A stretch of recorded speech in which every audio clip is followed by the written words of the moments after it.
Hi everyone, welcome to VRR Tutorials. So our today's topic is how to talk about your child, being a parent. So as a parent, how to talk about your child at school, or how to ask questions about your child at school.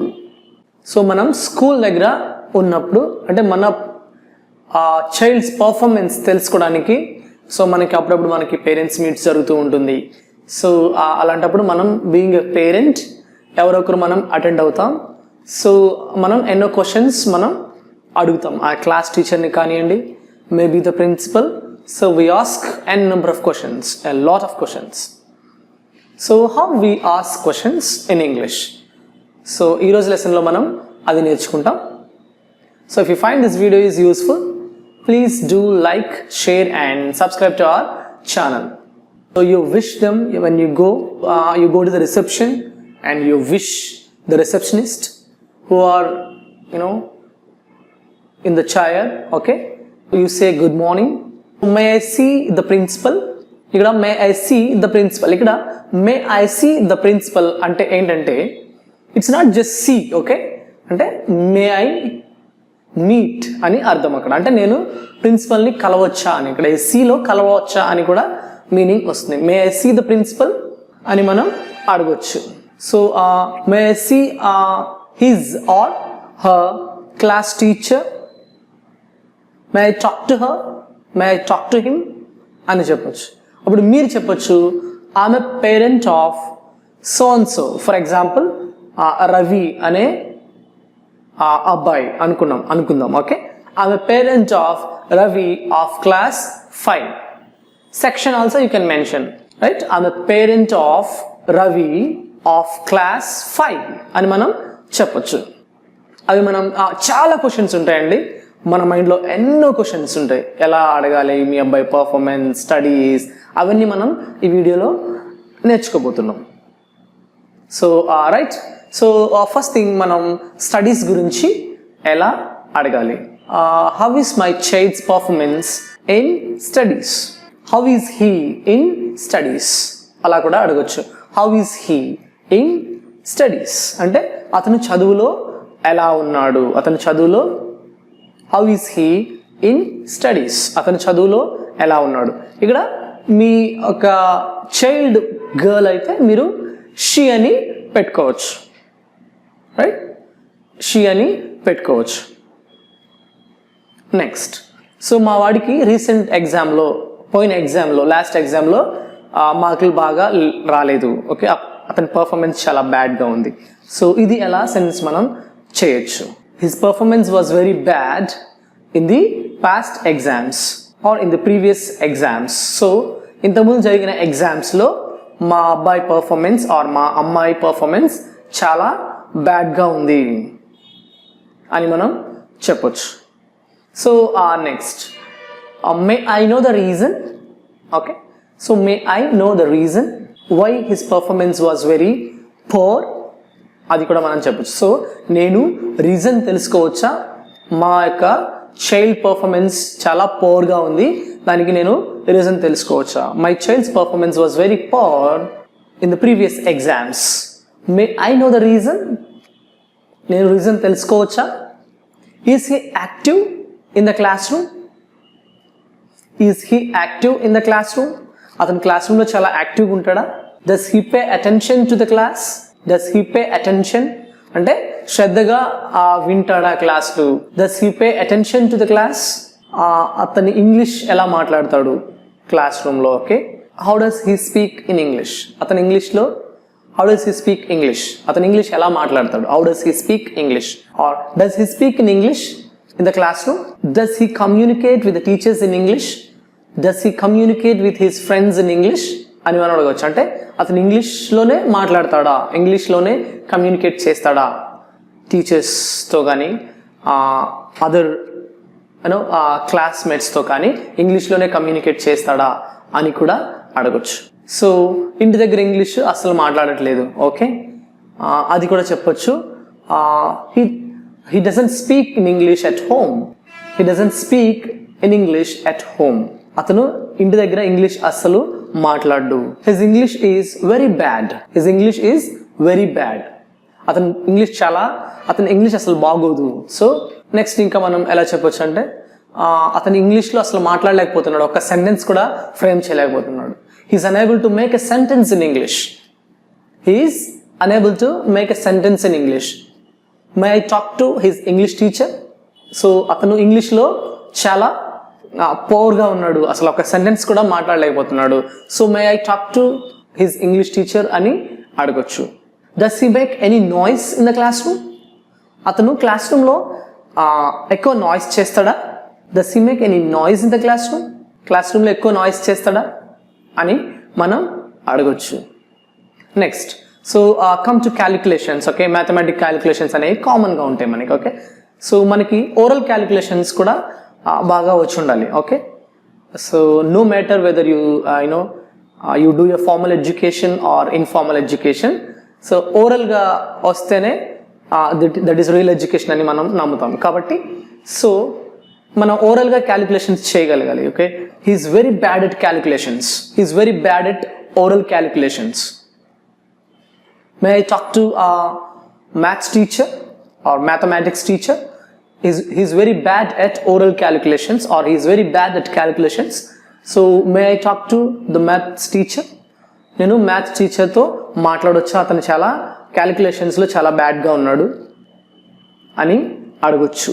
ఇంకా అడగొచ్చు గేమ్స్లో కానీ, games and స్పోర్ట్స్లో కానీ, cultural యాక్టివిటీస్లో కానీ యాక్టివ్గా ఉంటాడా లేదా అని కూడా అడగొచ్చు. So he good at sports అని అడగొచ్చు. He good at sports and games, or does he participate in cultural activities? So అతను కల్చరల్ యాక్టివిటీస్లో పార్టిసిపేట్ చేస్తాడా? Does he participate in cultural activities? Does he participate in sports and games? గేమ్స్లో participate చేస్తాడా? Cultural యాక్టివిటీస్లో participate చేస్తాడా అని మనం అడగొచ్చు. ఇంకా does he respect the teachers?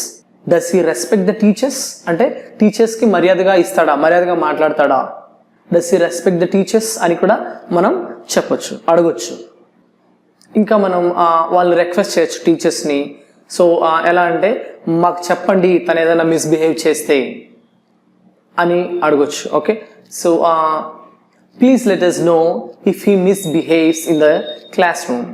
Please let us know if he misbehaves at school. మాకు తెలియపరచండి అతను ఏదన్నా చెడుగా ప్రవర్తిస్తే క్లాస్ రూమ్లో అని చెప్పొచ్చు. ఇంకా మనం ఫైనల్గా మనం వెళ్ళేటప్పుడు సో మా చైల్డ్కి ఇంకా స్పెషల్ కేర్ తీసుకోండి అని మనం అలా కూడా చెప్పి వస్తాం, సజెషన్స్ కూడా ఇస్తూ వస్తాం. So please take special care on my child అంటే స్పెషల్ కేర్ మా చైల్డ్ మీద తీసుకోండి అని చెప్తాము. You want to talk about his bad hand writing. Okay, me child bad hand writing బాగాలేదు. ఓకే, అప్పుడు మనం అది కూడా మన క్లాస్ టీచర్కి, వాళ్ళ క్లాస్ టీచర్కి చెప్పొచ్చు. So his handwriting is illegible. Okay, illegible అంటే we cannot read it. Okay, అది అంత చాలా చండాలంగా ఉంటుంది అన్నట్టు, అంటే మనం చదవడానికి కూడా వీలు పడినంతగా ఉంటుంది. Okay, illegible. His handwriting is illegible or else his handwriting is very bad. So take care on his handwriting అని మనం చెప్పొచ్చు. ఆయన హ్యాండ్ రైటింగ్ గురించి మీరు కేర్ తీసుకోండి, హిజ్ హ్యాండ్ రైటింగ్ బాగాలేదు అని చెప్పొచ్చు. నెక్స్ట్ సో తనకున్న హ్యాబిట్స్ గురించి కూడా మనకి తెలుసు as a parent, at home. Okay, so అదే మనం టీచర్కి కూడా ఇన్ఫార్మ్ చేయొచ్చు. He sings very well. Okay, he sings very well. He has a stage fear. Okay, అతనికి ఇతరులతో మాట్లాడాలంటే స్టేజ్ ఫియర్ ఎక్కువ ఉంటుంది, లేదంటే are he cannot speak anything in front of the strangers అంటే స్ట్రేంజర్స్ దగ్గర అతను ఏమీ మాట్లాడలేడు. Next he plays mobile games for long time అంటే ఎక్కువ మొబైల్ గేమ్స్ ఆడుతూ ఉంటాడు. It's a bad habit. Okay, he plays mobile games for long time. He sits in front of TV for hours, for long time. Okay, అంటే TV దగ్గరే ఎక్కువ సమయం గడుపుతూ ఉంటాడు. Please instruct him not to watch TV for long time. Okay, please instruct him not to watch TV for long time. Please instruct him not to play mobile games for long time. He uses mobile phone. Please instruct him not to use mobile because it's very dangerous. అది చాలా హెల్త్కి dangerous. Okay, ఎందుకంటే radiation problem, right? ఇప్పటి నుంచే మనం అది అలవాటు చేయొద్దు. నెక్స్ట్ ఇంకా చెప్పొచ్చు ఏంటంటే ఆ హోంవర్క్స్ చేయడు అసలు. ఓకే, ఇంటి దగ్గర హోంవర్కే చేయడు. He doesn't do his homework at home. He doesn't do homework at home. So please give some extra activities. Please give him some extra projects so that he can be engaged. అతను అది చేయడానికి engage అవుతాడు. So TV చూడడం ఇలాంటివి తగ్గిస్తాడు. Please give him extra work or please give him extra activities. Please give him projects so that he can be engaged in the projects at home. Avoiding television or mobile phones. So mobile ఫోన్స్ని avoid చేస్తాడు, television కూడా avoid చేస్తాడు అని మనం టీచర్కి చెప్పొచ్చు. ఇంకా అతను అంటే హ్యూమానిటీ ఎక్కువ పెరగడం కోసం, okay, you can instruct the teacher, please teach him some morals. Okay, కొంచెం నైతిక విలువలు చెప్పండి. Please teach him some moral values. Okay, please tell some moral stories. Please tell some moral stories. Please teach him etiquette అంటే manners. Okay, ఎలా behave చేయాలి, okay అనేది. Okay, please teach him manners. Please teach him table manners. Please teach him classroom manners. Please teach him home manners. Okay, హోమ్లో ఎలా ఉండాలి అంటే ఇంటి దగ్గర ఎలా ఉండాలి, క్లాస్ రూమ్లో ఎలా ఉండాలి, అన్నం తినేటప్పుడు ఎలా ఉండాలి, అది అన్ని మీరు చెప్పండి అని మనం ఇన్స్ట్రక్షన్స్ ఇవ్వచ్చు టీచర్స్కి. ఇంకా చెప్పొచ్చు కౌన్సిల్ హిమ్ పర్సనలీ అంటే పర్సనల్గా కౌన్సిలింగ్ ఇవ్వండి అని మనం చెప్పొచ్చు. ఇంకా చెప్పొచ్చు వార్న్ హిమ్. ఓకే, వార్నింగ్ ఇవ్వండి if he misbehaves in the classroom. If he makes any mistake please warn him. Okay, don't hesitate to warn him. Be harsh with my child if he makes any mistake. Okay, అతనితో కొంచెం హార్ష్గానే ఉండండి ఏదైనా mistake చేసినప్పుడు. Okay, don't pamper him అంటే pampering చేయడం వల్ల పిల్లలు ఈ మధ్య ఎక్కువ చెడిపోతున్నారు కానీ వాళ్ళు బాగుపడలేకపోతున్నారు. So don't pamper him but be harsh with him అని కూడా చెప్పొచ్చు. సో ఇలా మనం యాజ్ అ పేరెంట్ మన చైల్డ్ గురించి వాళ్ళ క్లాస్ టీచర్స్కి మనం ఇన్స్ట్రక్షన్స్ ఇస్తాం, మేబీ ఏం చేయాలి అనేది. So if you have any queries related to this, please post in our query group. Thank you for watching. ప్రస్తుతంలో మనకి ఇంగ్లీష్ అండ్ అలాగే హిందీ లాంగ్వేజెస్ ఎంత అవసరం అనేది అందరికీ తెలిసిన విషయమే కదండి. సో ఈ హిందీ అండ్ అలాగే ఇంగ్లీష్ లాంగ్వేజ్ నేర్చుకోవడానికి మనం ఎలాంటి వేస్ ఫాలో అవుతున్నామండి ప్రస్తుతంలో? మొదటిది అయితే బుక్స్ పర్చేస్ చేస్తున్నాం, లేదు అనుకుంటే ఇన్స్టిట్యూట్ కి వెళ్ళి నేర్చుకుంటున్నాం. సో ఈ బుక్స్ పర్చేస్ చేసినప్పుడు మనకి ఆ బుక్స్ లోని చాలా లిమిటెడ్ నాలెడ్జే ఉంటుందండి. అండ్ అలాగే లిమిటెడ్ నాలెడ్జే నేర్చుకుందాం అనుకున్నా అది మనం ప్రాక్టీస్ చేస్తున్నప్పుడు మనకి చాలా డౌట్స్ అనేవి అరైజ్ అవుతాయి. మనకు ఆ డౌట్స్ క్లారిఫై చేయడానికి ఎవరైనా ఉంటున్నారా? లేదు. సో ఇలా డౌట్స్ క్లారిఫై చేయడానికి ఎవరు లేకపోవడం వల్ల మన ప్రాక్టీస్ అనేది మధ్యలోనే ఆగిపోవడంతో మనం ఇన్స్టిట్యూట్ ని చూస్ చేసుకుంటున్నాం. సో ఇన్స్టిట్యూట్ కి వెళ్ళి నేర్చుకోవడం వల్ల మనకు వచ్చే డిసడ్వాంటేజెస్ ఏంటి అంటే మనకి ఇన్స్టిట్యూట్ అనేది మన రెసిడెన్స్ దగ్గరలో ఉండొచ్చు, లేదంటే దూరంలో ఉండొచ్చు. సో దూరంలో మనకి ఇన్స్టిట్యూట్ కనుక ఉన్నట్లయితే మనకి ట్రావెలింగ్ టైం అనేది చాలా వేస్ట్ అవుతుందండి. ఆల్మోస్ట్ 1 hour మనం ఈ ట్రావెలింగ్ కి స్పెండ్ చేయాల్సి ఉంటుంది. సో ఇలా మనం ట్రావెలింగ్ చేసుకుని వెళ్ళి వచ్చేసరికి మనకి సగం టైం అయిపోతుంది. సో పోనీ మనకి హిందీ అండ్ అలాగే ఇంగ్లీష్ లాంగ్వేజెస్ అనేవి చాలా ఇంపార్టెంట్ కదా, అవసరం కదా, పోలే వెళ్ళి వచ్చేద్దాం అనుకుంటాం. సో అలా దూరంకి వెళ్ళి మనం ఆ ఇన్స్టిట్యూట్ లో నేర్చుకుందాం అనుకున్నా అక్కడ మనకి వెల్ ఎక్స్పీరియన్స్డ్ అండ్ అలాగే క్వాలిఫైడ్ ఫ్యాకల్టీ ఉంటుందా? లేదు. ఒకవేళ అలా వెల్ ఎక్స్పీరియన్స్డ్ అండ్ క్వాలిఫైడ్ ఫ్యాకల్టీని కనుక ఆ ఇన్స్టిట్యూట్ కనుక ప్రొవైడ్ చేసినట్లయితే మనకి అలాగే ఫీజెస్ కూడా చాలా ఎక్స్పెన్సివ్ గా ఉంటాయి. అవి మనం బేర్ చేయలేకపోవచ్చు. పోనీ మనం ఎంత అవసరం ఉంది కదా బేర్ చేద్దాంలే అని బేర్ చేసుకున్నా మనకి అక్కడ పర్టికులర్ గా ఒక లిమిటెడ్ టైం అని పెట్టి మనకు ఓన్లీ 1 hour లోనే ఈ క్లాస్ నేర్చుకోవాలి అనేది ఉంటుంది. అండ్ అలాగే ఒక పర్టికులర్ టైం కి మాత్రమే మనం ఆ క్లాస్ కి అటెండ్ అవ్వాల్సి ఉంటుంది. సో మనకి ఎన్ని పనులున్నా పనులన్నీ పక్కన పెట్టి మనం అక్కడికి వెళ్ళినా కూడా ఆ 1 hour లో మనం ఎంత సబ్జెక్ట్ నేర్చుకోగలుగుతామండి? మనతో పాటు ఇంకా చాలా స్టూడెంట్స్ ఉంటారు కదా, ఒక 40 to 50 స్టూడెంట్స్ వరకు మనకు ఒక క్లాస్ లో 1 hour లో ఉంటారు. ఉన్న ఒక్క ఫ్యాకల్టీ 40 to 50 స్టూడెంట్స్ కి వచ్చే డౌట్స్ అన్ని కూడా ఆ 1 hour లో క్లారిఫై చేయడం అనేది ఇంపాసిబుల్.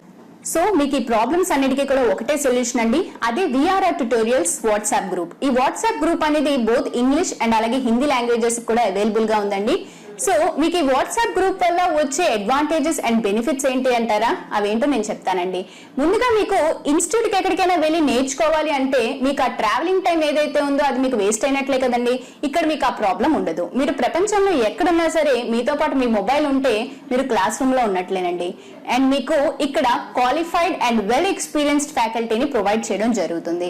అండ్ అలాగే మీకు వెల్ ఎక్స్పీరియన్స్డ్ అండ్ క్వాలిఫైడ్ ఫ్యాకల్టీని ప్రొవైడ్ చేస్తూ కూడా మీకు చాలా తక్కువ ఫీజే ఛార్జ్ చేయడం జరుగుతుందండి. అంటే ఇక్కడ మీకు టైం అలాగే మనీ సేవ్ అవుతుంది. అలాగే మీకు బెస్ట్ నాలెడ్జ్ అనేది వెల్ ఎక్స్పీరియన్స్డ్ అండ్ క్వాలిఫైడ్ ఫ్యాకల్టీతో జరుగుతుంది. అండ్ మీకు డైలీ ఈ వాట్సాప్ గ్రూప్స్ లోని క్లాసెస్ అనేవి అప్లోడ్ అవుతూ ఉంటాయండి. అండ్ మీకు డే మొత్తం మీద 12 అవర్స్ మీకు ఫ్యాకల్టీ అవైలబుల్ గా ఉంటారు. సో మీరు 12 అవర్స్ కూడా ప్రాక్టీస్ చేసుకుని మీరు ఈ 12 అవర్స్ లో ఎప్పుడైనా కూడా డౌట్స్ అనేవి పోస్ట్ చేయొచ్చు, క్లారిఫై చేయడం జరుగుతుంది. అండ్ ఇక్కడ మీకు ఇంకో అడ్వాంటేజ్ ఏంటి అన్నట్లయితే మీకొకరికే వచ్చే డౌట్స్ కాకుండా మీతో పాటు ఆ గ్రూప్ లో ఉన్న స్టూడెంట్స్ కి ఆ క్లాసెస్ మీద వచ్చే డౌట్స్ కూడా మీకు మ్యామ్ అండ్ అలాగే సార్ క్లారిఫై చేస్తారు. కాబట్టి ఆ డౌట్స్ ని కూడా మీరు క్లారిఫై చేసుకుని నోట్ చేసుకోవచ్చు. సో మీకు ఈ వాట్సాప్ గ్రూప్ వల్ల చాలా అడ్వాంటేజెస్ ఉన్నాయండి. ఈ స్పోకెన్ హిందీ అలాగే స్పోకెన్ ఇంగ్లీష్ వాట్సాప్ గ్రూప్స్ లో మీరు జాయిన్ అవ్వాలనుకుంటే కాల్ చేయండి 9603339977.